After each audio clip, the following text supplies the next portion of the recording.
síbi joyi ìjọ mímọ́ kan ní. Proverbs 23, I call this empowerment series, empowerment. I call it empowerment because that's why there's no greed. It's not a sermon. It's empowerment. That one person here will take something home today. That you now have something that will empower you for you to see that there's still light. Even though you are in darkness at the moment, there's still light out there. Even if you cannot become the governor, if your child will become the governor, there's still light there. Empowerment. Proverbs 23 verse 18. For surely there is an end. For surely there's an end. And an expectation. An expectation. Shall not be cut off. That cannot be cut off. Understand? In another version it says there's a future. There's a future that cannot be cut off. And that future will come. Now you are creating your future from today. Either you are an adult, or you are young, or you are old, whichever one, you are creating your future today. I'm doing slides, so even if you're looking at me, just look at the board up there.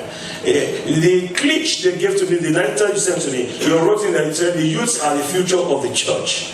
That, okay, if they are the future of the church, then what do we need to do? They now give me a topic, standing for excellence in a world of mediocrity.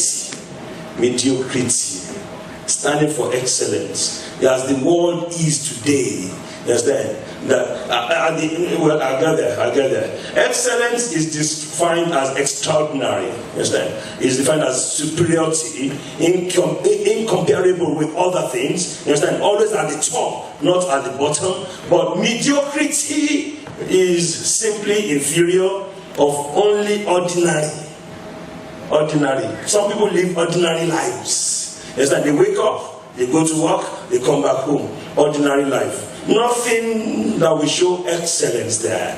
Yes, then. If you ask them how are you, they will say not too bad.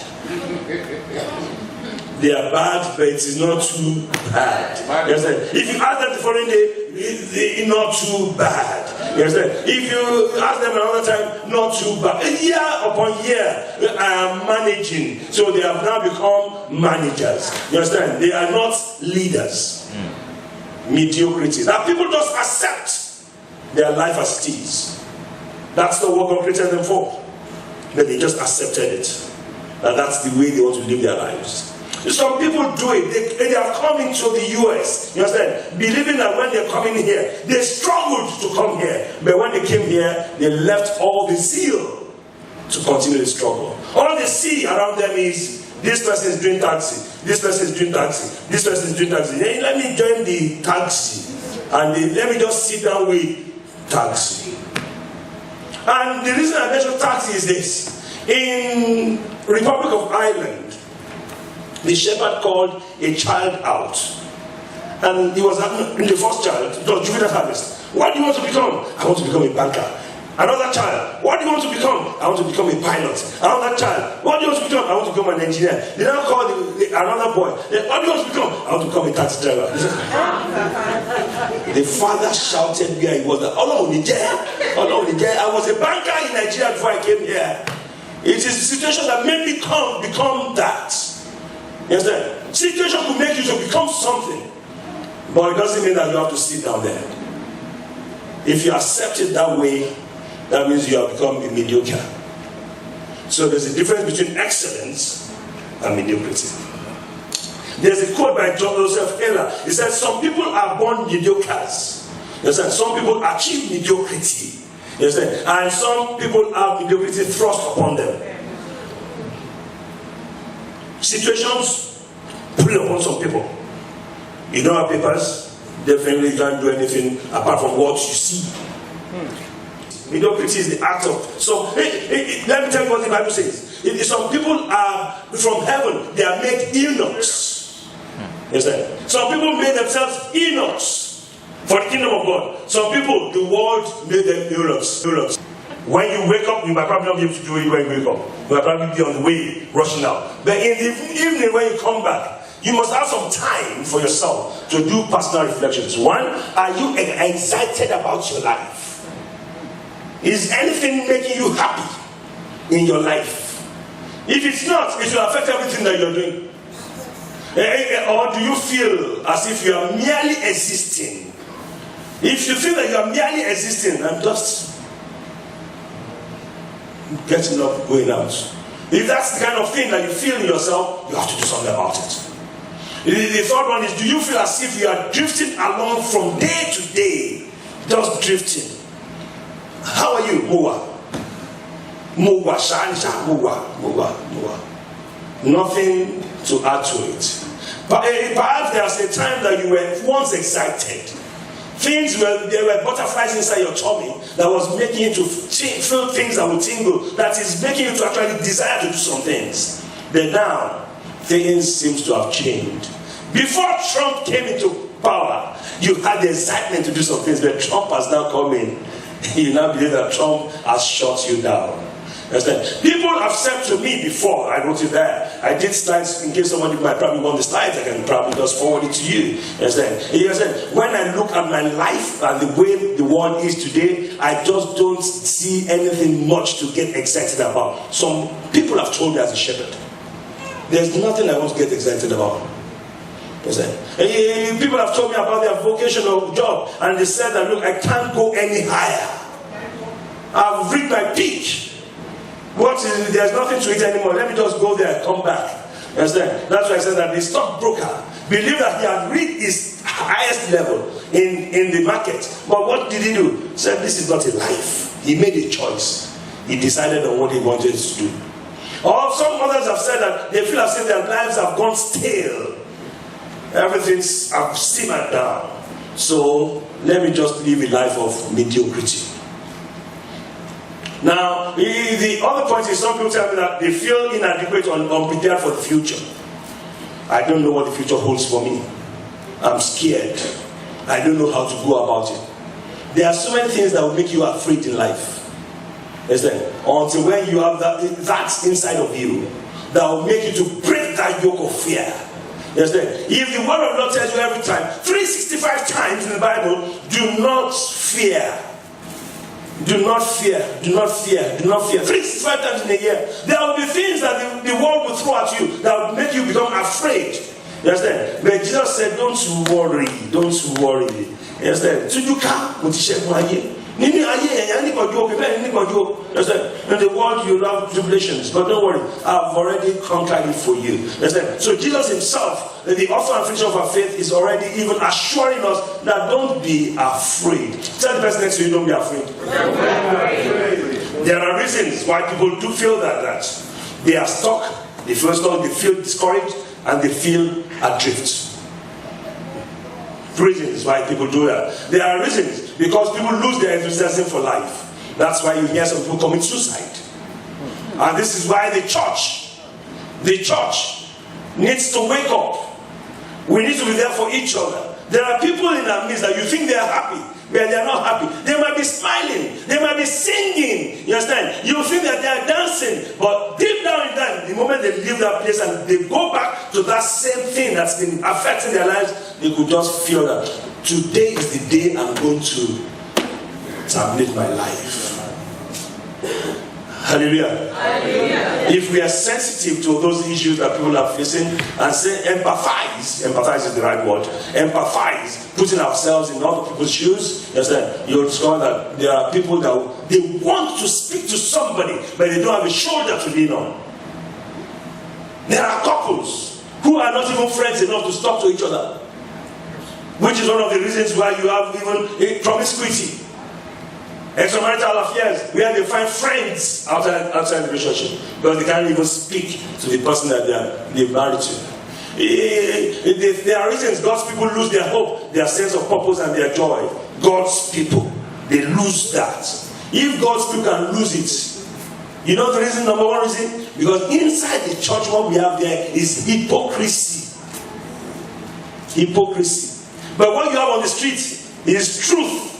Where people will tell you as it is. And can you throw share? You like your enjoy. Hallelujah, sir. Hallelujah, sir. So they just accept, let me just come to church. Let me just stay there.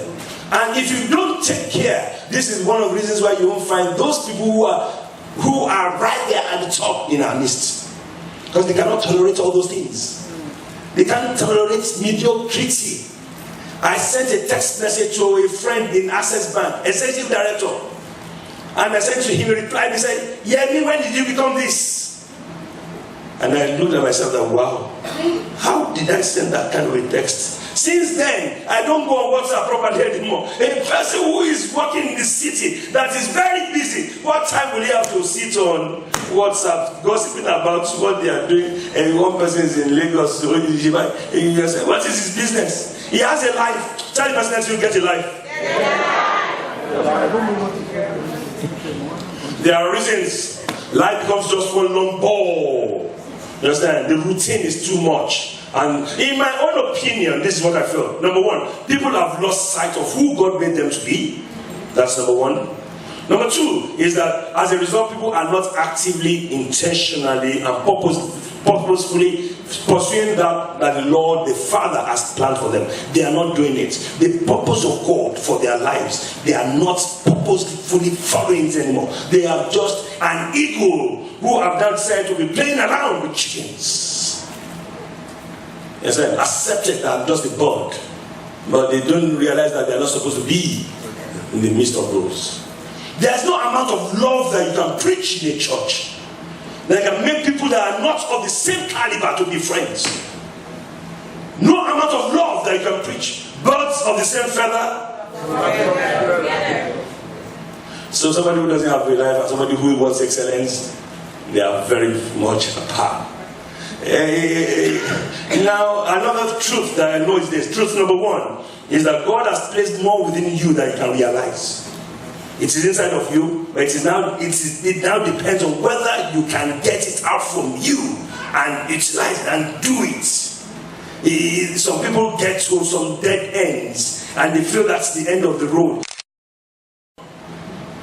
Make a U-turn and seek another route. In fact, some people don't even get to the dead end. One knee goes on. One knee. And the person who said one knee, one knee, number two is that you likely have settled for the life you have now. Those two things. It's either you have not what God has prepared for you have not realized it. Number two is that you have decided to settle for it, all because with go to America. You are now in America. And don't you realize that there are people here who have made it, and there are people here who have not made it? I will make it. I will make it. I use living for a settled life. A settled life is the one that all I want is just to get married, have my wife, have my children, and that is it. That is what you are going to do in America. If that's what you are going to do in America, then you can't get there. Look at a shepherd, what he has just done, what he has just brought out now. His son playing the Orinyo Ube. Emma, the question of chicken, the question is that. He wants to start. Hallelujah. When he wants to start, what about so hallelujah. What about so you want to stop with one ship of banana man play music. When banana man play shekere, in the choir, or the popular way. Grandpa, father, son. If that boy, not if, that boy will get to Hollywood. Amen. Hollywood is where the stars receive awards, Grammy awards. Yes, then. You don't have to get a PhD to get to. Yes, then. You could just be guitar. He could just be guitar. Simple as that. And they just take him down to yes. And he gets an award. That will be his portion. Amen. Sorry, that will be the portion of my car.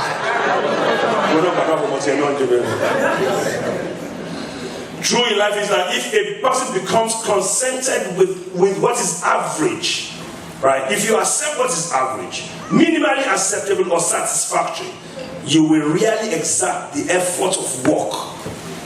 Just like that. Because you have accepted it. Now to put in extra effort, you won't do it. If you need to go and do some exams, you won't do it. If you need to do something else, you won't do it. She $100. $100, I know she do. If anything happens to your vehicle, what happens? If something happens that you have to change location, what happens? Yeah, pray not that you become incapacitated. What happens? Do you know there are some people that it's their brain that they are paying for? They don't have to run around. I used to be a consultant, development consultant, environmental development consultant. All I have to do is just go down the street, pinpoint what the problems in the street, and write a proposal to the government. You understand? There are problems there, but I have solutions I can profile. If you pay me, I'll tell you the solutions. You understand? You pay me, I tell you the solutions. And they will say the contract is to me. I won't lift more than a pen. I will tell them the people they need to employ, but I still have to supervise them. And I get more than even everybody. Bring. Abari. Now, let's do this. What have you stepped for? Let me be fast now. I need to finish this in the next 10 minutes. Deuteronomy chapter 28. This is a portion of the scriptures that even as a shepherd, that when we read it, I want to wait years to see whether that thing that we have read is manifesting in the lives of those children. You shall be the head. I now wonder where the heads are in our church. Is it not our children that are walking the streets? The only thing they do is play music. Hallelujah. Hallelujah. Is that all? They play drums. They stay in the choir. But we are the doctors. We are the pilots. Have we got any astronauts that is working NASA, flying to space? They will be the head and not the tail. Yes, we do say it, we pray it, but it's not visible. So there must be something that is wrong somewhere there.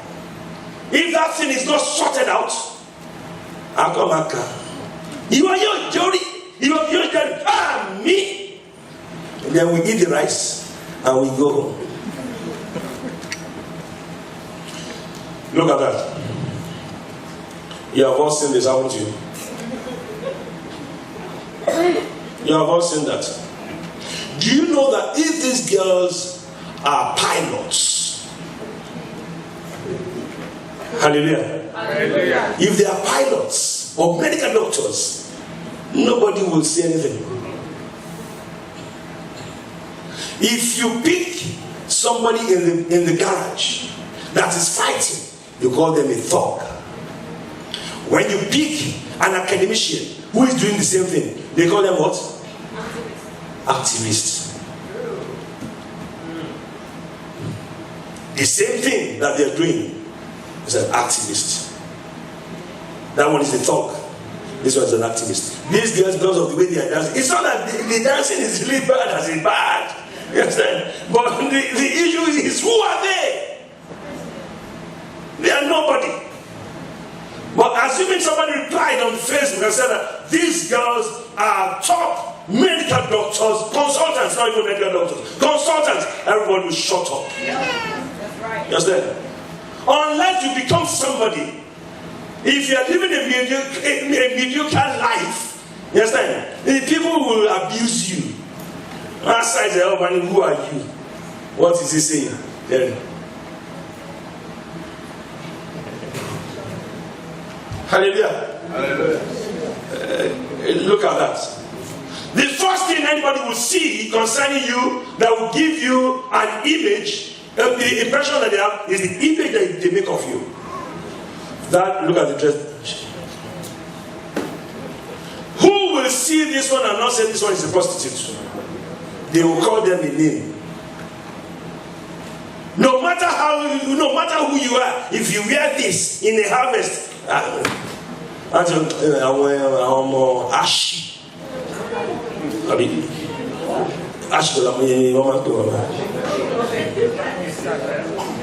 And you cannot change anybody's opinion.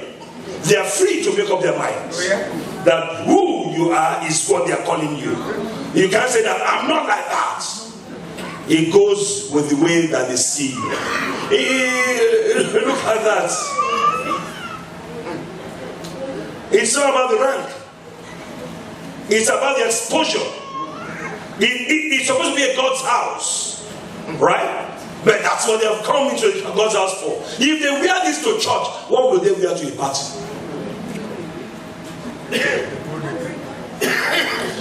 Other habits are this. They do not know. We do not know God. We do not worship. We don't. If I see you like this on a Wednesday service, like this,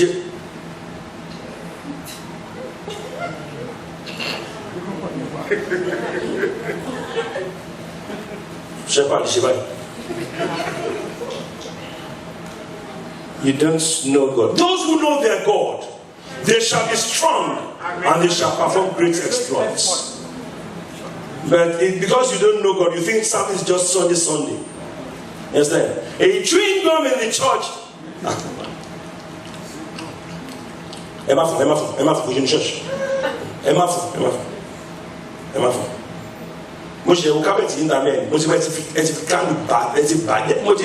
Too much money. Too much money. Too much money. Can't go to council like you. Too much money. Hallelujah. Now, some people are good in church, but they are bad outside. Habits. The name of some people outside on the street will not bring anybody to the church. Are they excellent? They are mediocres. The kind of friends that you carry outside there will show whether you're a Christian or you're not a Christian. If you are in the midst of people who are drinking and you are you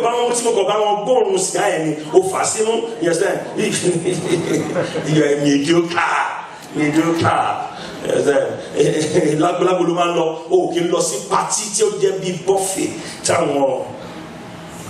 mediocre. Finger foods. And what you will be talking about will be business. Is there? Not so I do not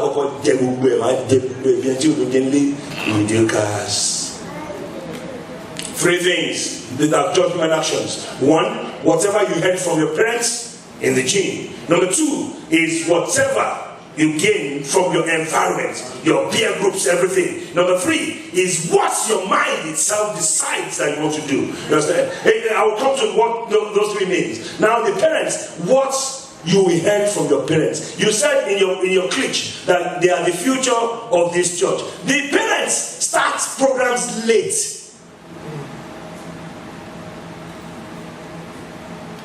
Parents start programs. My daughter's talking about this. They start when they say they will start at 8. They will start at 10. You are the future. You two, you have fallen into the same thing. You started at 10. So maybe it's the next generation after this generation that will be the future of this church. Hallelujah. But that time you be boss here, not allowed to test. Papa look back to it, look back to it, Papa look back, all about to it, Papa look back to it, I will not back to it, and not your way. I'm not doing my best, right? So you're not the Baba. Environment, peer group, neighborhood, school. These are the things that influence people's lives. These children's lives. The youths, that's what will influence them. If you don't teach your child to go to church, make him understand, love church now. He will love the things outside this church. Association, those who lead you towards Christ? Are they the ones that you follow? Number two, those that pull you away from Christ, are they the ones that you follow? Or those who are balanced, they lead you to Christ, they pull you away from Christ, are they the ones that you follow? Who are the ones that you call your associates? Now, if you have the right friendship, you understand, they will lead you to become excellent. I have a friend, just one friend in the whole world. Everybody knows who my friend is. Just one friend. I don't have two friends. You understand? And you know what he tells me when I've done something wrong? Yemi, you are stupid for doing that. You understand? He will say it as it is. He will not mince words. He will not tell me, okay. You understand? No. He will tell me as it is. It is wrong. Straight. That's the kind of person that you need around you. That will tell you that what you should have gone beyond this level. But if your friend wants you to be at the same pace with him, that's not your friend. Mindset. What do I want? Inside of you, it will tell you, what do I want? What level do I want to stay on? Your mindset, that's the strongest of the three. It's not what you inherit from your parents. You can reject it. Your mates can tell you to do something. You can reject it. But your mindset will tell you what you want to do. And you will say, this. That means it is a choice. If your mindset is not telling you what is right, you have killed your excellence. Hey, there's something disaster theory. Disaster theory. We went to the same university. Disaster theory. If you don't prepare beforehand, with all these things that we are saying, disaster will happen. And when disaster happens, you understand, there are some disasters that cannot be rectified. There are some that cannot be rectified. The moment you miss it, you have missed it. But the moment you avert it, you understand, you are sure that that thing will not destroy your life. There are some disasters that destroy people's lives. It now gets when the disaster has now come. Now war is now come. Making the right choice of husband, you understand, cannot bring excellence in your life. You have to live a life of mediocrity.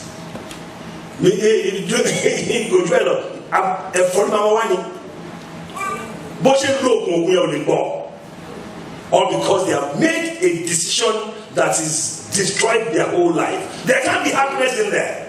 There can be joy. Now, have family stress. When the children now starts growing, stress of the wrong mates, stress of the children, it now weighs you down. It cannot, those things will press you down instead of you to excel. The more you cannot excel. It's Dr. Mike Buddock. These are his quotes, 4 quotes. I have 2 minutes. You will never live where you are until you decide where you would rather be. You will never live where you are until you decide where you would rather be. I would rather be in North Carolina than be in Indianapolis. Why do I want to go to North Carolina? Because I can get a better job, a better life, a better house, a better everything. You understand? It is you that will think it and act upon it. The day you make a decision about your life is the day your world will begin to change. Your world will not change if you don't make a decision about your life. And you know what kills a lot of people? Procrastination. I will do it tomorrow. I will do it tomorrow. I will do it tomorrow. I know somebody in UK that should have put in for their citizenship. Yes, they did not put it in. Now the law is now against them. At all.